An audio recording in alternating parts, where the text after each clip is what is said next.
Uncle kamekuwa kwa saizi, kamekuwa kajinias, kana akili.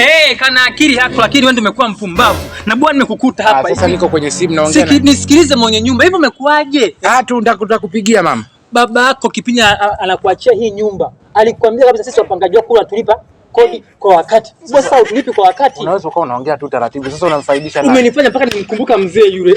Jamani, yani wewe mwenye nyumba wewe jao kweli. Hebu tulipe kodi yetu kwa wakati basi. Nitawalipa mimi, si baba alikufa, mimi si niko hai na mimi nimekufa.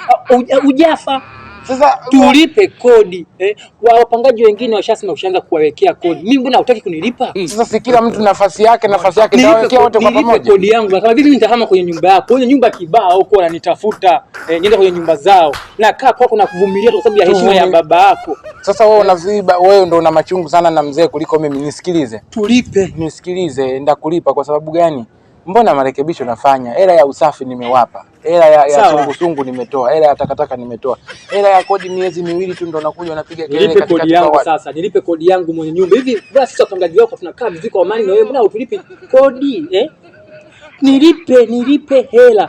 Chumba chenyewe tunakuvumilia tu. Nyumba ina vigae. Hicho chumba chenyewe vigae vizuri, sio tu kigae kizuri, madirisha mazuri, ina AC, maji tunapata kwa uhakika, umeme safi. Afu nilipe 30,000 na kuvumilia tu. Wewe mwenye nyumba jao kweli wewe. Nilipe kodi yangu. Kama vipi tutapelekana polisi? Ndio sifike huko sasa. Nilipe kodi yangu. Nakupa siku hizi. Sisi ni ndugu tunamaliza. Mwenye nyumba nakupa siku hizi, nilipe kodi yangu. Nani? Kisinza?